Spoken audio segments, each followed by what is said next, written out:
Whew.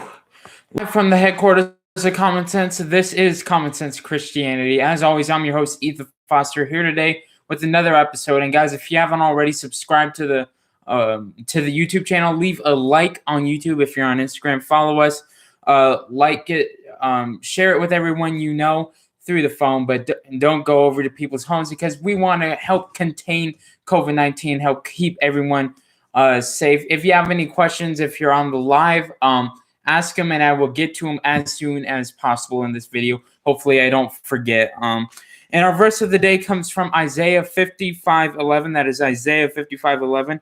And it says, "It is the same with my word. I send it out and it always produces fruit. I will accomplish all I want it to, and it will prosper everywhere I send it. You will live in joy and peace. The mountains and hills will burst into song, and the trees of the field will clap their hands. Where once there were thorns, cypress trees will grow. There, where needles grew, myrtles will sprout up. These events will bring great honor to the Lord's name. They will be an everlasting sign of his power and love." Amen to the word of God.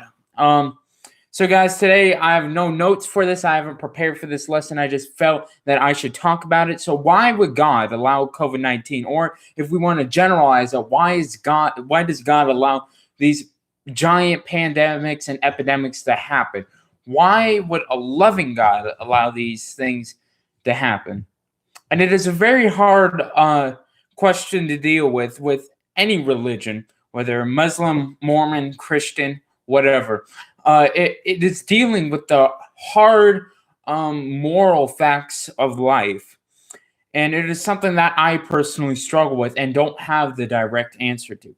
Now, we could simply look to the natural explanation, the scientific explanation. Of course, COVID-19, it was a mutation of some sort. It used to only infect animals, and then it mutated to be able to infect humans. But why would God allow these things if he truly cares about us, if he truly loves us? Now, I know you'll hear apologists and other Christians say that it is because of our sin we deserve punishment, and because of our free will and walking from God, God has to allow bad things to happen in this world. And sometimes that's not a satisfactory explanation, because tens of thousands of people, possibly hundreds of thousands of people, are going to die from this thing. It really is a terrible disease. So going back to it, why would God allow this if he's such a loving God? And the answer is very complicated. Because again, like I just mentioned, we are in a fallen world. We are in a state of sin. So don't we deserve punishment? Don't we deserve suffering? But then you may ask, well, I'm a generally good person, so why would I have to deal with this? I might have a family member that's infected, or I might be infected. I'm at high risk. I can die from this thing. What did I do to deserve it? And this goes into the whole sin question. We are all sinners that fall short of the glory of God, right? That's what Paul tells us. So we have that, but diseases have been going on for years and years. And by the way, I don't think the second coming is about to happen. I think that's absolutely ludicrous.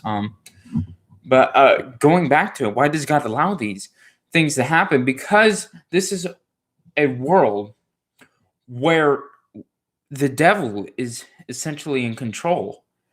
Because since we chose the devil, God has to step back and say, okay, you chose the devil. And so when the devil takes over, the earth is flawed, it is sinned, it is imperfect. So when all these things start to happen, like viruses and bacterial infections start to break out, this is just a thing we have to live with. So when this thing mutates, I don't know God's plan.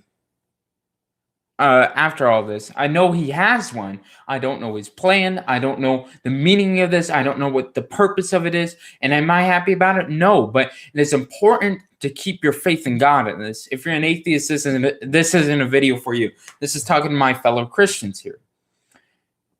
But focusing back on it, why would God allow it? because we chose to disobey him. Now, I'm not saying we chose the virus, but the effect of us sinning is an imperfect world with terrible consequences to it. So, with that said, other bad things happen. You have natural disasters, you have human disasters, you have wars, you have outbreaks like this. We could go back to Ebola, we can go back to SARS, we can go back to flu pandemics, Spanish flu. We could take that. All these things happen because of a fallen world, a fallen state. And believe me when I say this, God will get us through this. We will get through this. And it may take a while. We're not that far through it yet. We still got a couple months of quarantine left, and we have to do it to slow the spread of infection. You guys all know this. But I just wanted to make that point that God has a plan, and despite him allowing it, we need to put our trust in him. We need to have our faith in him, knowing that he will make the right decision moving forward. And we might not like the decision, but it is the ultimate reality of it. Now, did God cause the coronavirus to happen on purpose? I don't know. And that is something for us to ask him one day. But going back to it, why does God allow these things to happen? If you're an atheist watching this, you're probably like, just get to the answer already, Ethan. Why does God allow it to happen?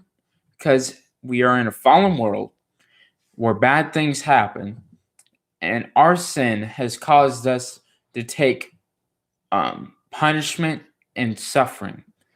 But believe me when I say this, suffering will end one day, pain will end one day, crying will end one day. Christ has a plan. Christ has he loves you, he cares for you, he cares what's happening, and he is in control. He has a plan. Stay safe, guys. Stay indoors. Don't interact with people. Give your friends a call.